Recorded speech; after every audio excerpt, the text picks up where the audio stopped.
Paniekvogel is een roadmovie. Een pilgersreis misschien. Een ziektocht naar hoe een leven sa uit het spoor rennen kan. Hoe moet het? Langs paden van verlenne idealen, vergriemde leefde en verjitten grutsers. Langerend naar wien onder de wieken en de rook in de vjetten van een veilig nest.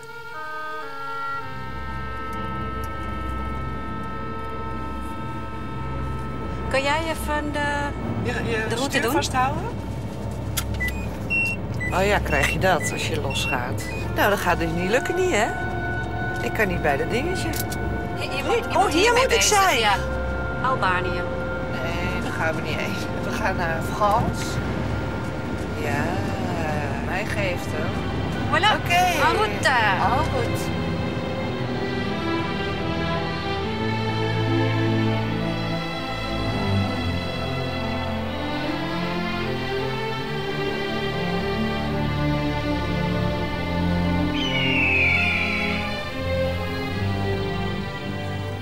Oké, dit is de deal. Ik ben die chauffeur en reiszelskip op deze reis naar Zuid-Frankrijk.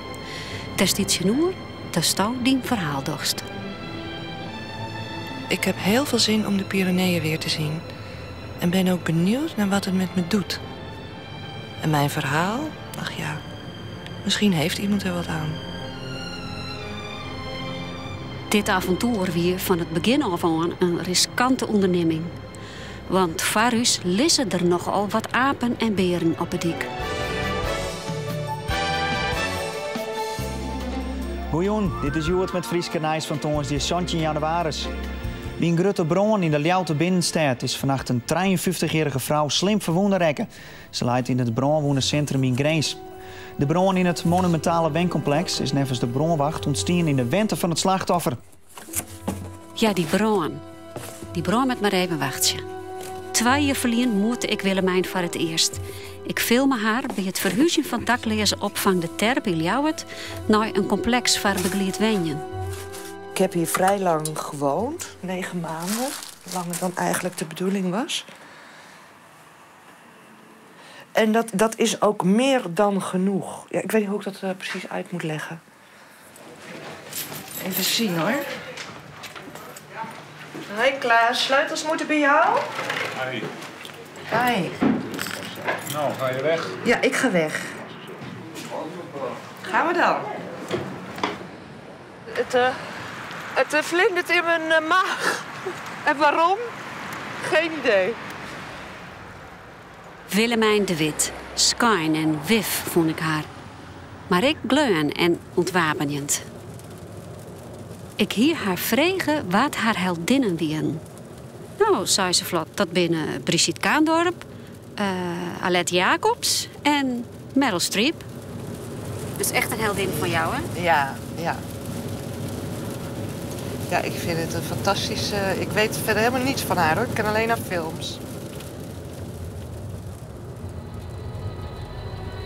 I had a farm in Africa at the foot of the Ngong Hills. I had a farm in Africa. Ik hoor gelijk die stem. I had a farm in Africa. Maar er zit ook een bepaalde triestheid in, zoals ze dat uitspreekt. Ja.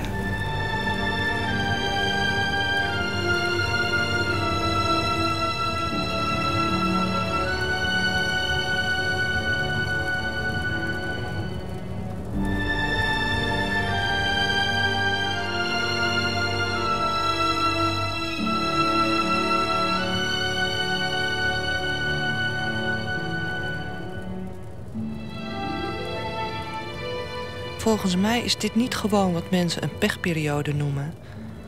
Er moet ergens een reden voor dit alles verborgen liggen. Als ik die kon vinden, zou dat mijn redding zijn. Ik moet opstaan, dacht ik, en een teken zoeken.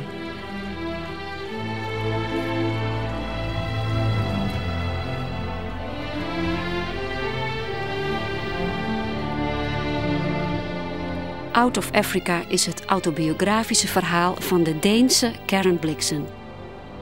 Het boek en de film vertonen opvallende parallellen met het leven van Willemijn. Wat frappant is, wat ik gevonden heb... met die Karen Blixen van Out of Africa... wist je dat zij manisch depressief was? Nee. Maar ik begin langzaam zeker steeds meer te begrijpen... waarom ik dat zo'n grandioze film vind. Nee, dat wist ik niet. Nee, maar ik kan me wel voorstellen. Nu. Bizar, hè? Ja. Ja. En zij zegt zelfs, ook in haar boek zegt ze... alle Denen die ik tegenkom in Afrika...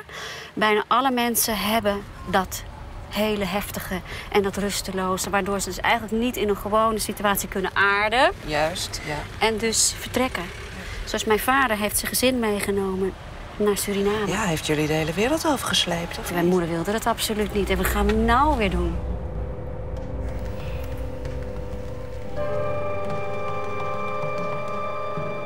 Ik viel een soort van waarschuwing om daar bij u de buurt te blijven. Voor zulke heftige condities als paniek, manie of depressie. Maar tegelijk loekt het me ook wel weer aan. Het driftmettige, de kracht in u, daar geen macht door hast. Het onvoorspelbare en kwetsbare van uw geest.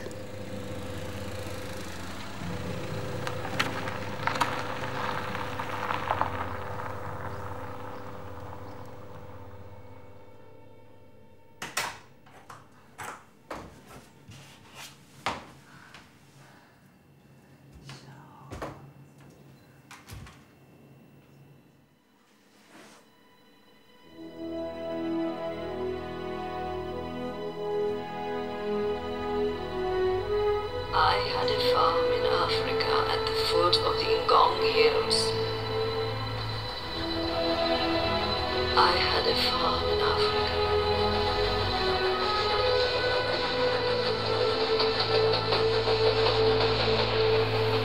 Oh ja, dat haar lover, maar ook als het maar weggaat. Oh, en ik had Frankie. Ik moet alsmaar aan Frankie denken dan. Welke Frankie? Frankie, ja, was ook ooit een lover.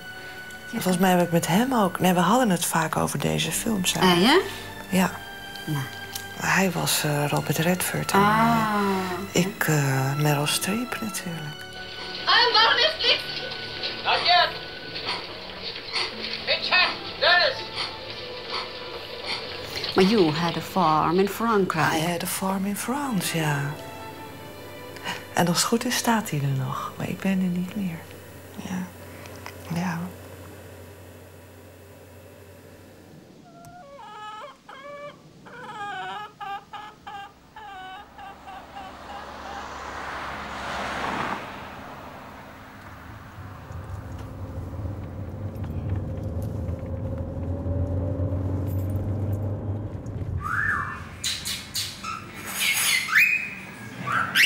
Ja, is goed zo. Daar komt de bruid. Daar komt de bruid. Op het heden wennet Willemijn in sociaal pension De Bel in Ljouwert. Een plak voor mensen met vooral psychische problemen... die het net goed voor haar zelfzorg kennen. Bij een grote bron in de Ljouwte binnenstad is vannacht een 53-jarige vrouw slim verwonde rekken. Ze leidt in het bronwondencentrum in Greens.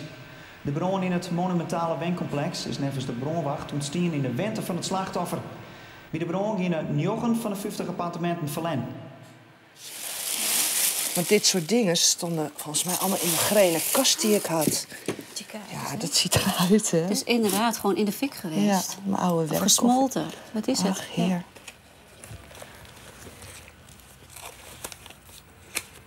Dat ben ik. Maar ik zou niet weten hoe oud ik was.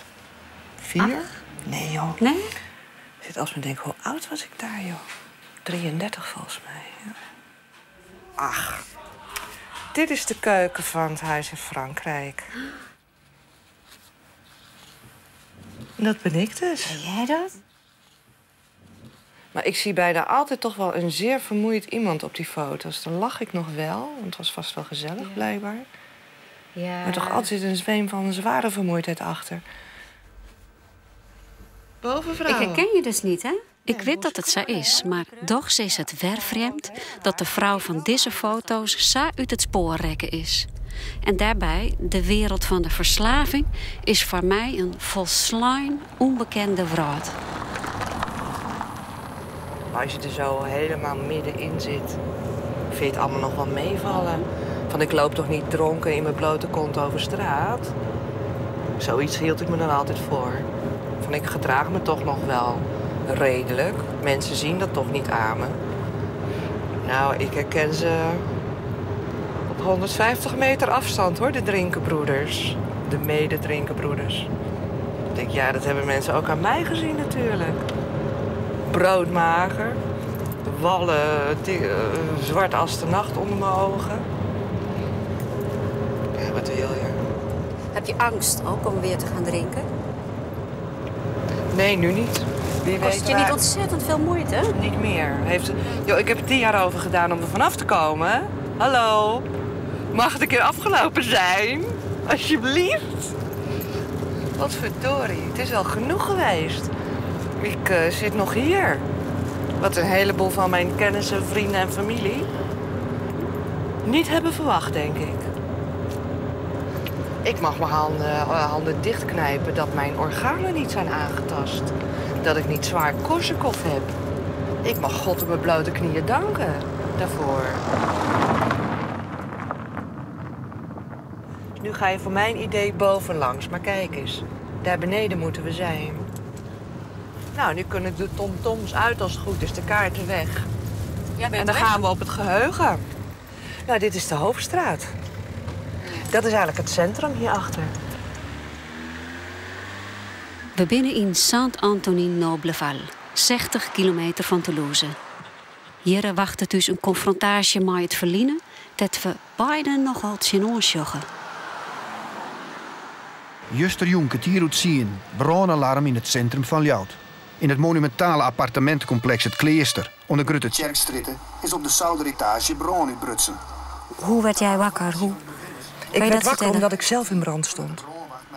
Van mijn voet, wat ik er nog van over heb gehouden. Ik stond zelf in brand en daar ben ik wakker van geworden. En toen stonden er ook gelijk mensen voor de deur. Ik liep al naar buiten van, ik sta in brand. Dat is alles wat ik me herinner. Maar wat ik wel ook heb gehoord, het had geen 5 minuten langer moeten duren. Anders was de muur op mij gevallen. Die is ook even later een brandende muur naar beneden gekomen. Ik heb nog weet ik hoe lang in een rolstoel gezeten. Ik moest weer terug naar de terp. Oei, daar gaat hij. Wat gebeurt? Nou, dat was afschuwelijk. Ik heb zitten janken. Ik wilde niet terug daarheen. Maar het kon blijkbaar niet anders. Een gruttal bewenners hier de brand wil aankomen jongen. Ze hier bij de verhuurder Woon Friesland al lang klagen over het asociale gedrag van de vrouw en haar partner. Dronkenschap, ze zijn van de trap afgevallen, ruzies, meubilair wat de straat opging, drugsgebruik in huis, in de kelders. En daar is de brand ontstaan. Hoe zijn ze hier in godsnaam binnengekomen überhaupt? Want het laatste adres was de terp. Wij zijn hier zo langzamerhand het afvoerputje geworden van de maatschappelijke problemen van Leeuwarden kennelijk. Nou, dank je wel. Oh, Annette, ik heb er geen woorden voor dit soort mensen en dit soort dingen. Hoe haal je het in je botte hersenen? Ze weten van niks. Helemaal niks. Oh nee, kap er maar mee. Laat er maar mee stoppen. Godsamme. En dat mensen dat gewoon verstellen, sensatiezoekers, weet ik wat het is, een leuk verhaal. Wauw. Zo, dan ben ik erop zeg.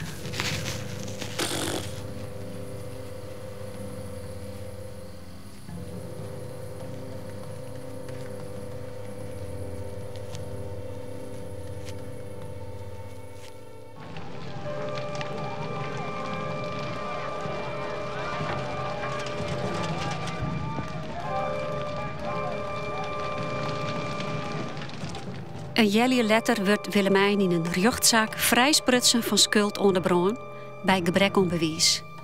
De brandveiligers van het wencomplex wie net in orde. En er kon lieke goed sprake west haar van kwartsluiting. Dit was voor mij ook een van de heftigste dingen dan vind ik, in mijn leven.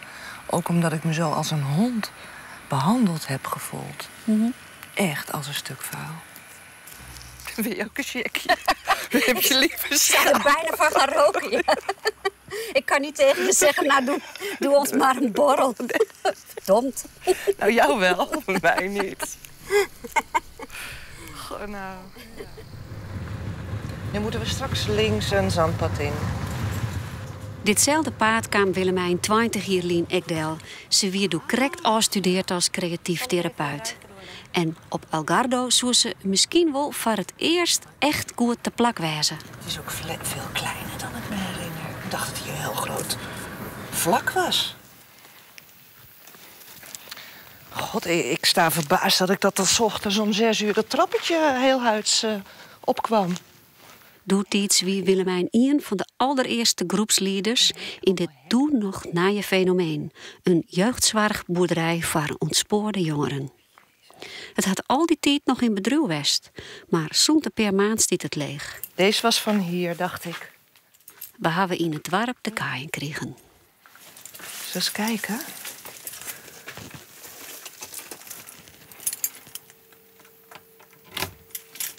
Ja. Oh mijn god.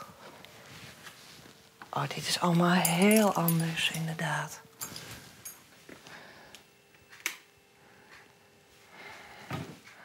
Nou, dit staat wel iets langer leeg dan 2 maanden, hoor.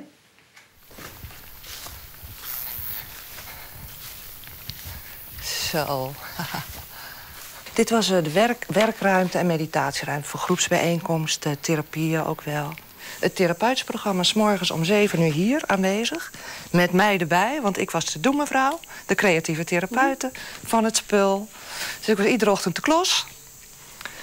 Zware therapievorm, hoor. Echt met krijsen, slaan, gillen, knuppelen noemden we het dan. Matras, jij dan. Wat is er aan de hand? Wie haat je het meest? En dan, kom maar, wie heeft je zo dwars gezeten? Ik schiet er ook gelijk in. Kom aan! Ik viel mij hier wat in een tijdcapsule. Krektas binnen we 20 jaar waarom in de tijd. En is alles wat er misging in het leven van Willemijn even heel veel voort.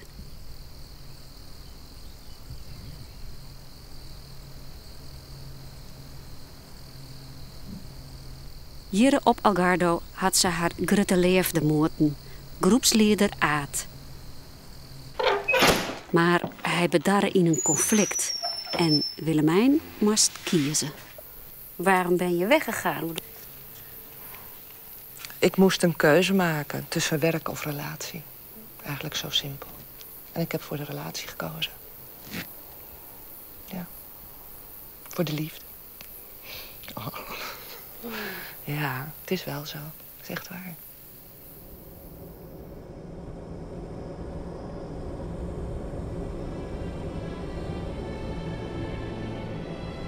En had dat een goed kar west? Ja, zei Willemijn.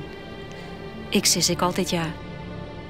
Want wat is er nou mooier om te kiezen voor de romantiek?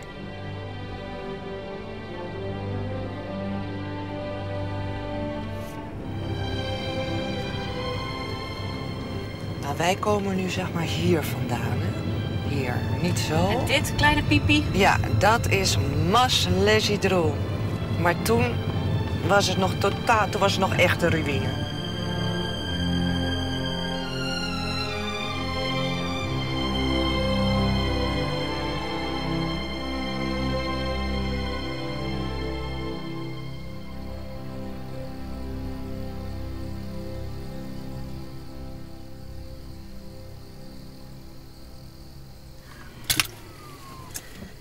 Goh.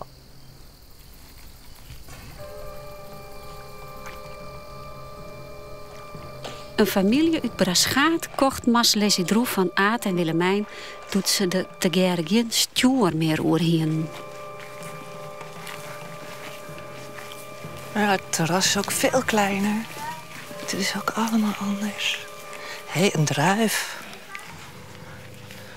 Oh. Zo is het gekocht. Echt? Ja.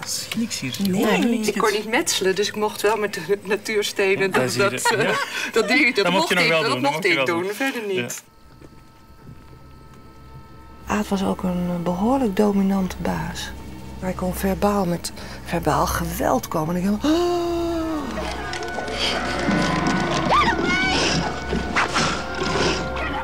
Ik wist al lang dat ik te veel dronk. Verslaafd was. Luister eens hier, ik kan gewoon niet meer. Ik kan het niet meer.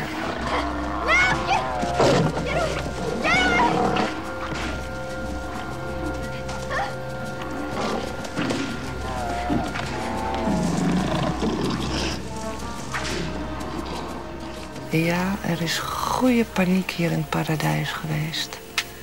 En waar ik nu zit, daar heb ik zoveel uur, ook toen ik hier alleen was, als Aad weer eens weg was, mijn eentje gezeten. Uren heb ik hier gezeten, of daar. En werd je dan depressief of werd je daar juist manisch van? Ik werd er... Ik kan me... Nee, depressief. En paniekerig.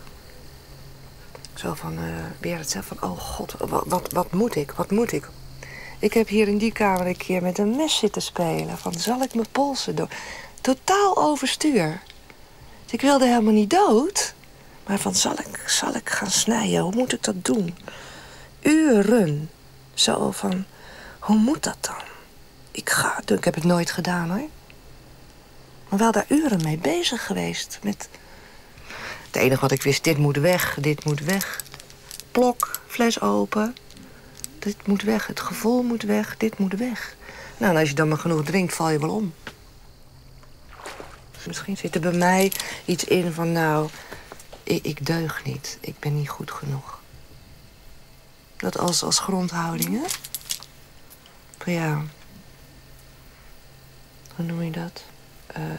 Sorry dat ik besta. Die houding. Dat is ook een beetje een rode draad in mijn leven, hoor. Ook voordat er ooit sprake was van alcohol. Misbruik of zo. Nee, ik doe het niet goed. Het is nooit goed genoeg. Het kan altijd beter. Maar ja, die rottige drank, daar werd ik blijkbaar... Ik kan het zelf niet zien, hoor. Dat kan ik alleen maar van anderen horen. Zo'n ander mens van. Nou, gewoon, deze willen mij niet meer. De heks of... Wel, ik weet niet welk archetype dan in mij de boventoon voerde. Maar niet zo'n beste. En mijn partner, die werd daar ook een beetje moedeloos van, natuurlijk.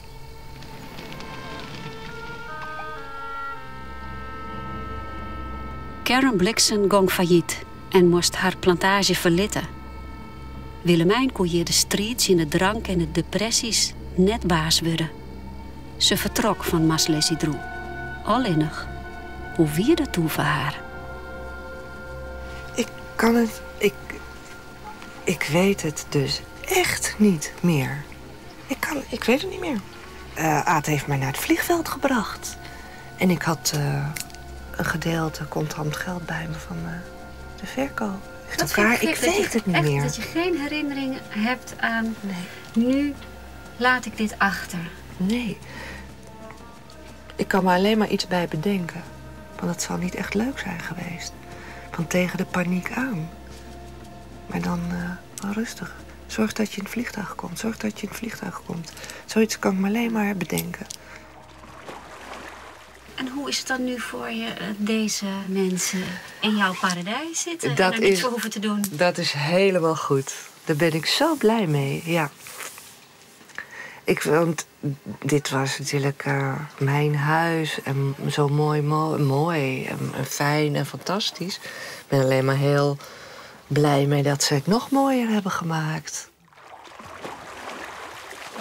Ja, je hebt er zoveel bloed, zweet en tranen voor vergoten. Ja, dat klopt. Maar en dan liggen zij op hun reet bij dat zwembad met de nieuwste Stieg Larsson te bruinen. Ja, zo had ik het ook wel gewild. En nu kan ik alleen maar met genoegen naar kijken. Van, is goed, zo is het bedoeld hier. Van lekker relaxen. En misschien is het raar, maar het is helemaal goed. Geen jaloezie of spijt. Het is helemaal goed. Hé, kom eens. Hé, Wia. Wat doe jij hier op straat? Kom eens hier. Allee, kom maar. Hi, hallo.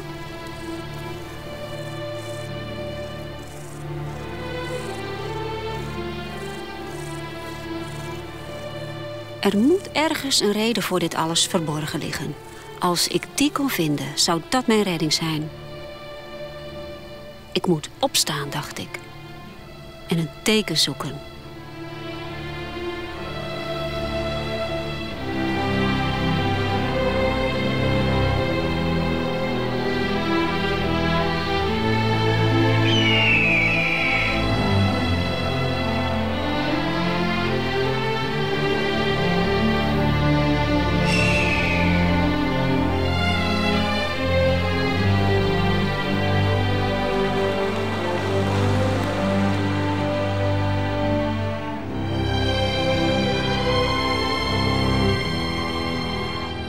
Wils de bergen achter us het lietser worden, komt het libben wat we thuis litten hebben ook weer onverbiddelijk dichterbij.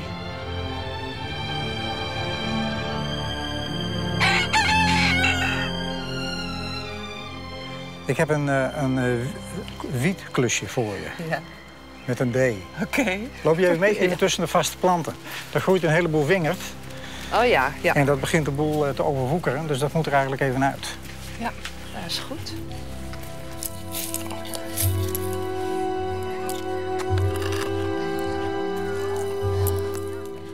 In het dorpstuin van Snakkerborren werkt Willemijn in een reïntegratieproject. Hey Willemijn! En in de jest zil ze op een speciale training om de emoties meer onder controle te krijgen. Dat lijkt een goede timing, want in de jest dreigt het ook meestal de depressie.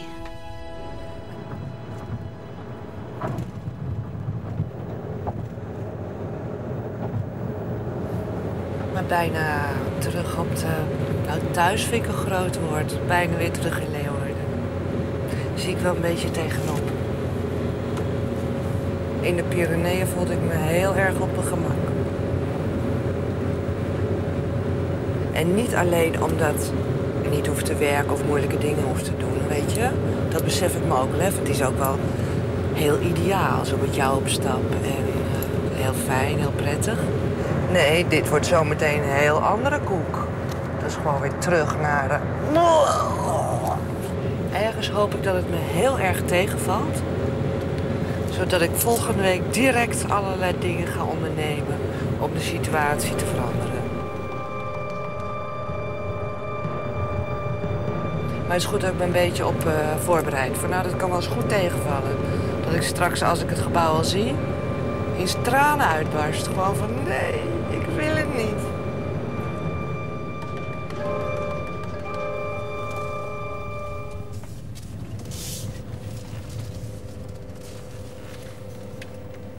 Nou, daar zijn we dan.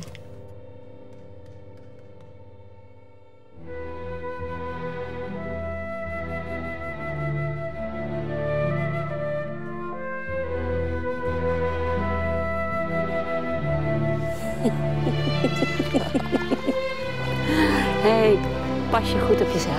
Ja? Ja? Jij ook. Ja. Hey, dank je wel, hè. Ja. Jij ook.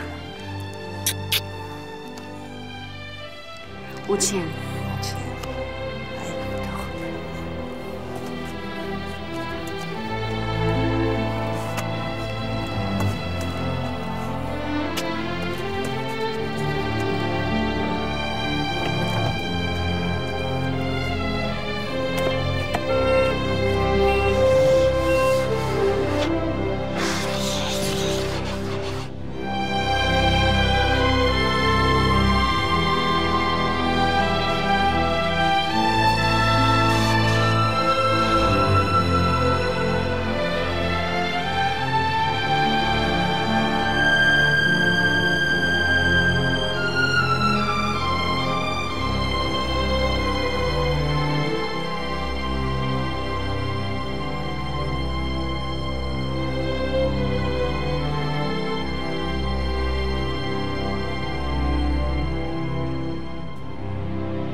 Mijn priesteropping is geen letteropping, het is een let-antwoord. Dus natuurlijk, dat is wat anders. Dat is net hetzelfde.